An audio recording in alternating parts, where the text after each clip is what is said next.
Kiros Auld.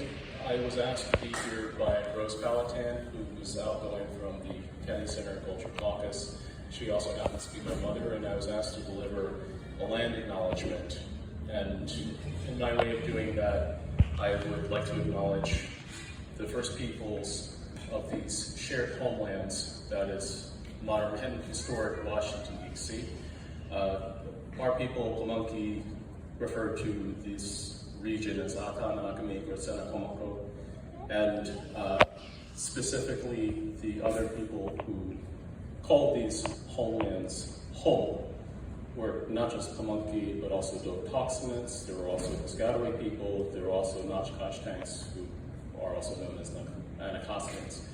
And part of the challenge with land acknowledgements that a lot of people have raised since they started to come in vogue is the issue of whether they actually mean anything, whether they actually lead to anything substantial.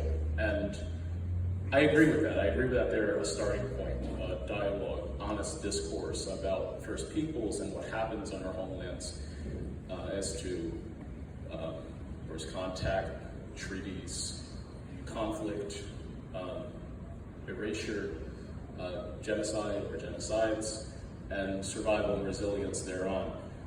But the aspect that I'd like to hone in on is one of memory, because the very last step in genocide is the destruction of the very memory of the people who were affected by all the actions leading up. And that can happen in different ways. One can be simply just pretending they didn't exist, pretending they weren't there, or another more insidious way that occurs in a more lateral sense, that is Native people doing it to each other, is pretending that the first people were subordinate to or were otherwise absorbed and therefore interchangeable as to whoever has the mic, whoever has the seat at the table. And that's an enduring challenge within this region.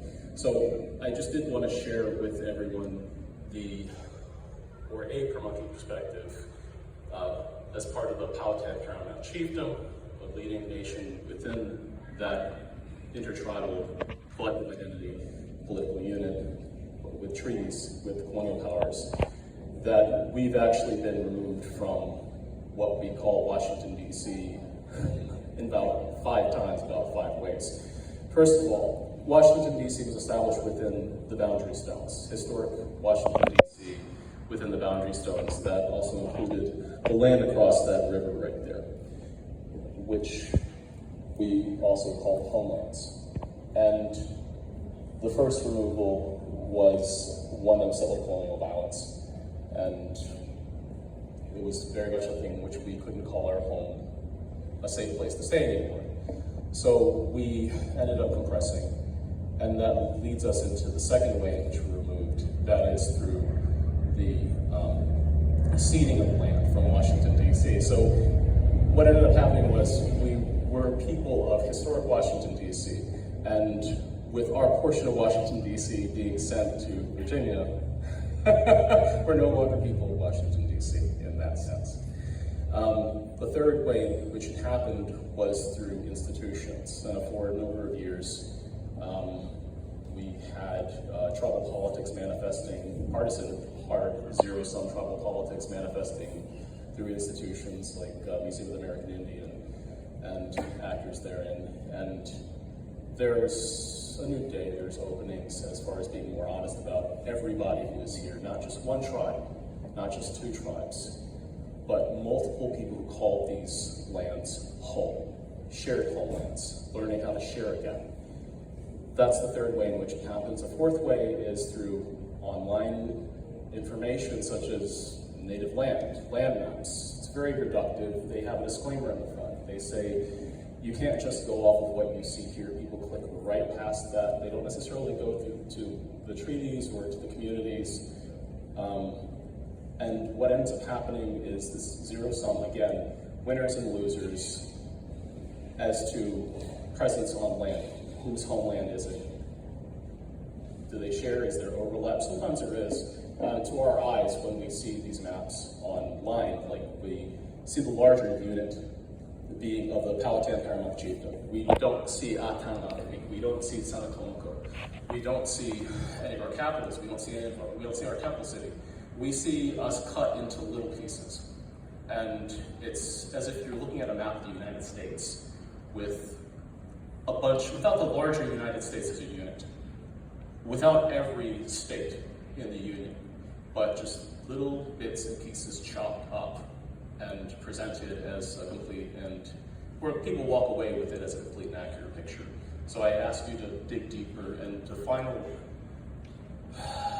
place where we get removed from homelands is as to shopping. It's the easiest thing in the world if I were just to run up to this stage or any local mic that's hot in this region and just say Monkey Land or Dog Toxin Land, because those are my grandfather's people who were also tributaries of the Powhatan paramount chiefdom. And people within earshot would walk away thinking, oh, maybe if he's convincingly tradish or authentic, and we get into issues of toxic authenticity, that's what they think the truth is. And what we've had in this area, in these shared homelands, is a really harmful mono-narrative. And I've said in other venues that the most nonpartisan thing I can say is that this is contested territory, but really that's more combative than it has to be in today and moving forward. These are shared homelands, and we really do need to learn how to share and to acknowledge each other, to not erase each other. Indigeneity is local, indigeneity is not interchangeable, and our differences do matter. We have different histories, different languages, different faiths, different homelands, and sometimes we share these homelands, as we do here. So I applaud you all for coming out, and welcome to our events, and thank you for hearing me out. Anna.